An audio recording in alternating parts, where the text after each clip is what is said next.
Hello friends, പുതിയൊരു വീഡിയോയിലേക്ക് എല്ലാവർക്കും സ്വാഗതം. ISL ഇന്നലെ 200-ാം മത്സരമാണ് കേരള ബ്ലാസ്റ്റേഴ്സ് കളിച്ചത്. 200 മത്സരങ്ങളായിട്ട് കേരള ബ്ലാസ്റ്റേഴ്സ് ഇതുവരെ 200 മത്സരങ്ങൾ കളിച്ചിട്ട് ഇതുവരെ ISL കിരീടം ബ്ലാസ്റ്റേഴ്സിന് നേടിയെടുക്കാൻ 11 കൊല്ലമായിട്ട് സാധിച്ചിട്ടില്ല.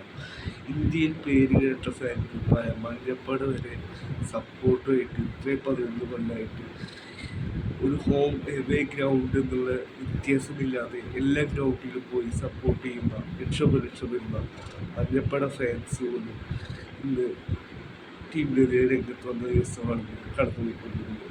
11 കൊല്ലമായിട്ട് നമുക്ക് ഇതുവരെ ഒരു കപ്പ് എടുക്കാനായി സാധിച്ചിട്ടില്ല. ഇന്ത്യയിൽ കപ്പില്ലാത്തൊരു ക്ലബ്ബായിട്ട് ബ്ലാസ്റ്റേഴ്സ് മാറിക്കൊണ്ടിരിക്കുകയാണ്. നോർത്ത് ഈസ്റ്റ് മാത്രമായിരുന്നു കേരള ബ്ലാസ്റ്റേഴ്സിൻ്റെ കൂടെ കപ്പില്ലാത്തൊരു ക്ലബ്ബായിട്ടുണ്ടായിരുന്നത്. ഇപ്പോൾ നോർത്ത് ഈസ്റ്റ് വരെ 100 കപ്പ് നേടിക്കൊണ്ട് അവർ ഒരു കപ്പ് നേടിയിരിക്കുകയാണ്. ഇപ്പോൾ ബ്ലാസ്റ്റേഴ്സ് മാത്രമാണ് ഒരു കപ്പില്ലാത്തൊരു ടീമായിട്ട് രംഗത്ത് വന്നുകൊണ്ടിരിക്കുന്നത്. ഈ 11 സീസണായിട്ട് ബ്ലാസ്റ്റേഴ്സ് ഒരു കപ്പ് എടുക്കാനായി സാധിച്ചിട്ടില്ല. 100 കപ്പായാലും ISL കപ്പായാലും ഷീൽഡായാലും ഒന്നും നേടിക്കാനായി ബ്ലാസ്റ്റേഴ്സിന് പറ്റിയിട്ടില്ല. ഈ 11 കൊല്ലമായിട്ട് ലക്ഷക്കണക്കിന് വരുന്ന ഫാൻസ് ശരിക്കും ഇന്നത്തെ കളി കാണാൻ പോയ ഫാൻസിന് നമ്മൾ ഒരു ഹാൻഡ്സ് ഓഫ് കൊടുത്തേ പറ്റുള്ളൂ. അവരെത്ര ബുദ്ധിമുട്ടായിട്ട് കൊണ്ട് കൊച്ചിയിൽ നിന്ന് ബാംഗ്ലൂർക്ക് കളി കാണാൻ വേണ്ടി പോയിട്ടുള്ള എന്നിട്ടും അവിടെ നിരാശാജനകമായ പെർഫോമൻസ് ആണെന്നുണ്ട്. അവിടെ ആരാധകർ ഇത്രയും ക്ലബിനെ സ്റ്റേജ് കൊണ്ടാണ് നമ്മൾ ടീമിനെ സപ്പോർട്ട് ചെയ്യാനായി വരുന്നത്. ഇത് മനസ്സിലായിക്കൊണ്ട് തന്നെ നമ്മുടെ ടീം അതിന് റെസ്പോൺസിബിലിറ്റീസ് ഏറ്റെടുത്തുകൊണ്ട് വരും സീസണിലെങ്കിലും മാറ്റം വരുന്നതായിരിക്കും. 200 മത്സരങ്ങളിൽ നിന്നും ബ്ലാസ്റ്റേഴ്സ് ഇതുവരെ 64 വിജയമാണ് വിജയിച്ചിട്ടുള്ളത്. 59 സമനിലയാണ് ബ്ലാസ്റ്റേഴ്സിനുള്ളത്. 77 തോൽവികളാണുള്ളത്. വിജയത്തിനെക്കാട്ടി കൂടുതൽ ബ്ലാസ്റ്റേഴ്സ് പരാജയപ്പെട്ടിരിക്കുകയാണ്.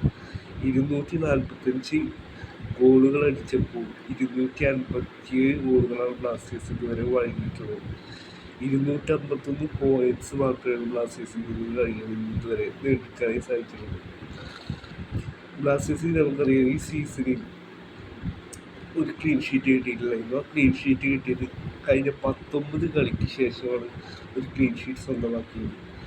ഇങ്ങനെ ഒരു ടീം വെച്ച് ജനുവരിയിൽ നിർബന്ധമായും കോച്ചിനെ സാക്ക് ചെയ്യണം, അല്ലെങ്കിൽ പ്ലെയേഴ്സിനെ കൊണ്ടുവരേണ്ടത്.